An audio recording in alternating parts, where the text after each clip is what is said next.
तो दोस्तों ये तो बहुत सुना होगा आपने कि इस स्टॉक को एक फॉरेन इंस्टीट्यूशनल इन्वेस्टर ने उठा दिया, एक स्टॉक को एक डोमेस्टिक इंस्टीट्यूशनल इन्वेस्टर ने गिरा दिया और वॉल्यूम पे बाइंग या सेलिंग करके स्टॉक के प्राइस को घुमा दिया।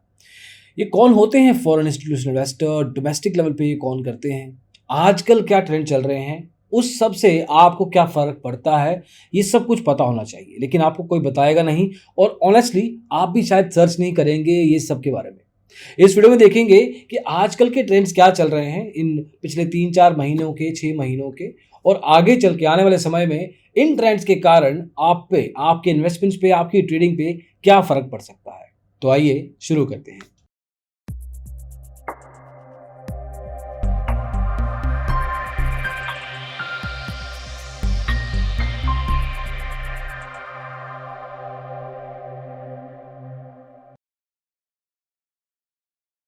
तो दोस्तों ये तो हमें पता है कि सेंसेक्स और निफ्टी के प्राइस पॉइंट्स उस रेंज में जा चुके हैं जो कभी नहीं देखे। लेकिन आपको जान के हैरानी होगी कि जो ये इंस्टीट्यूशनल इन्वेस्टर है, चाहे वो फॉरेन पोर्टफोलियो इन्वेस्टर हो या इंस्टीट्यूशनल डोमेस्टिक इन्वेस्टर हो, दोनों का पिछले 15 साल के कंपैरिजन में आज तक का परसेंटेज लेवल पे कंट्रीब्यूशन सबसे कम है। ऐसा क्यों है? ऐसा क्यों कर रहे हैं और ऐसा एग्जैक्टली हुआ क्या है मार्केट में?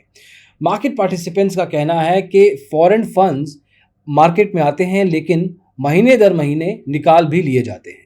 और अगर हम रीसेंट समय की बात करें तो इंडिविजुअल ट्रेडर या इन्वेस्टर आप और हम लोग मार्केट में इतने सारे आ गए हैं कि कुछ ना कुछ लेवल पे उस सब का बैलेंस या इम्बैलेंस ऑफसेट करने में मदद कर रहे हैं।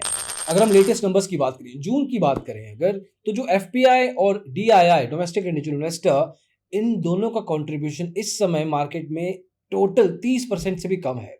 79,600 करोड़ ओवरऑल टर्नओवर हुआ है, एग्रीगेट हुआ है। उसमें से 25,200 करोड़ पर डे की बात कर रहे हैं, वो आ रहा है एफआईआई और डीआईआई की तरफ से।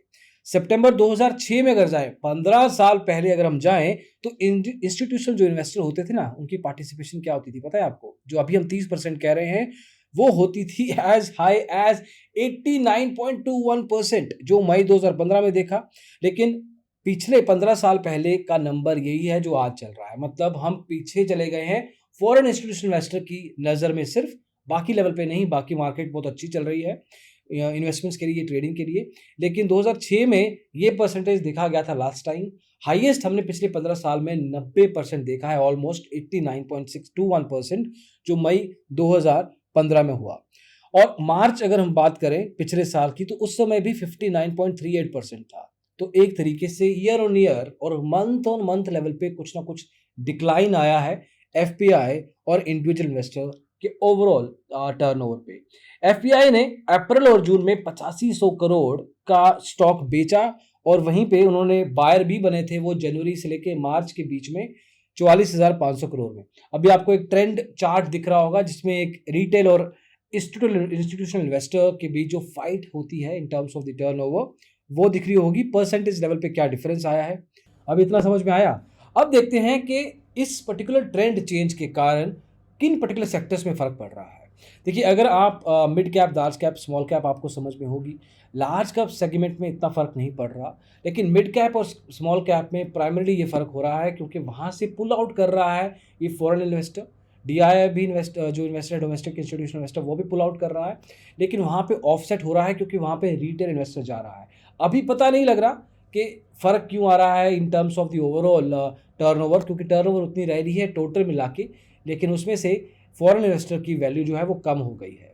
अब आप समझिए, जब एक फॉरेन इन्वेस्टर मार्केट में आता है ना, तो वो बल्क में, वॉल्यूम में बाइंग एंड सेलिंग करता है। वॉल्यूम पे जब की जाती है तो एक स्टेबिलिटी रहती है मार्केट में कि मार्केट का बाइंग एंड सेलिंग बहुत अगर रिटेल लेवल पे आ भी जाता है तो ज़्यादा फर्क नहीं पड़ेगा। लेकिन अगर रिटेल इन्वेस्टर ही मेजरली इस चीज़ को ड्राइव कर रहा है और मार्केट सेंटीमेंट अगर बुलिश या बेरिश हो गया, एकदम से बाइंग या एकदम से सेलिंग होनी शुरू हो गई, तो जो मिड कैप और स्मॉल कैप स्टॉक्स है ना, जो इस समय काफ़ी ऊपर है, वो एकदम से नीचे आ सकते हैं। तो एक तरीके से वहाँ पे थोड़ा सा रिस्क इंक्रीज हो जाता है क्योंकि वहाँ पे जो बागडोर है वो अब रिटेल इन्वेस्टर के हाथ में आ गई है। वहाँ पे वैल्यू, अब अगर हम एग्जैक्ट नंबर्स की भी बात करें, तो जनवरी और मई की रेंज में एवरेज थी 18,538 करोड़ रुपए और अब जाके ये गिर गई है 15,513 करोड़। अब कहेंगे 3,000 करोड़ का तो फर्क है, लेकिन 3,000 करोड़ का फर्क है 17%। 17% का डिक्लाइन आया है small cap to mid cap stocks में। और वहीं पे नॉन इंस्टीट्यूशनल इन्वेस्टर की अगर हम बात करें तो 70% इनका स्टेक हो गया है, 54,400 करोड़ की रेंज में जा चुका है इनका ओवरऑल डेली लेवल का टर्नओवर। और ये क्यों हो रहा है? क्योंकि एक रिटेल इन्वेस्टर या ट्रेडर के पास ऑप्शंस की कमी हो गई है, फ्यूचरल ऑप्शंस की नहीं, इन्वेस्टमेंट ऑप्शंस की। इसमें यह हुआ है कि चाहे आप गोल्ड उठा लें जो बहुत वोलेटाइल है, चाहे आप रियल एस्टेट उठा लें जो कि ज़्यादा अट्रैक्टिव नहीं रहा, बाकी जैसे एफडीज़ हैं, बॉन्ड्स हैं, इन सब में इंटरेस्ट रेट की कमी आ गई है। तो एक तरीके से स्टॉक मार्केट ही ऐसा दिखता है एरिया जहाँ पे पैसा लगाया जा सकता है। और ये 70% डायरेक्ट रिटेल है, मतलब आपको तो पता ही है कि म्यूचुअल फंड में भी पैसा लगाया जाता है और म्यूचुअल फंड वाले भी स्टॉक मार्केट में पैसा लगाते हैं थोड़ा बहुत, तो एक तरीके से इनडायरेक्ट भी है, तो 70% के बियॉन्ड ही होगा ये।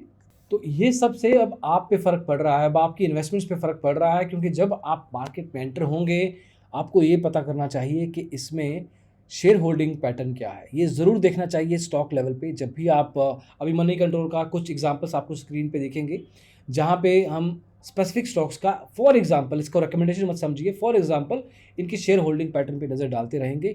और उसमें अगर रिटेल ट्रेडर के पास अच्छा खासा अगर कंट्रोल है इन टर्म्स ऑफ स्टेक है, तो वो वॉलेटिलिटी लेवल पे आप उसको अच्छा खासा समझ सकते हैं और उसमें रिस्क एपेटाइट थोड़ी ज़्यादा चाहिए। अगर शेयर होल्डिंग पैटर्न में प्रोमोटर और एफआईआई और डीआईआई के पास ज़्यादा स्टेक है तो वो एक स्टेबल स्टॉक माना जा सकता है और वहाँ पे आप अपना फोकस कर सकते हैं। It really depends on the risk appetite. हम मना नहीं कर रहे हैं, अगर आपका रिस्क अच्छा है तो आप गो अहेड डू दिस, लेकिन अगर आप एक मॉडरेट या मिड रिस्क लेवल के इन्वेस्टर हैं तो आपको ज़रूर शेयर होल्डिंग पैटर्न देखना चाहिए।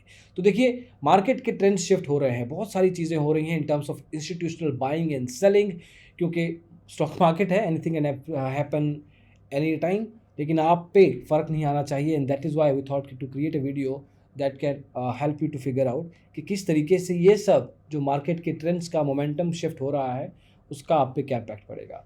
अभी के लिए दोस्तों बस इतना ही, किस तरीके से आपको ये पूरा ट्रेंड इम्पैक्ट करेगा, होपफुली आपको समझने में ईजी लगा हो, मदद हुई हो। कुछ कमेंट हैं, कुछ डाउट्स हैं, कमेंट सेक्शन में पूछ सकते हैं। अभी के लिए इतना ही, अगली वीडियो में जल्दी मिलेंगे। Thank you so much, bye bye.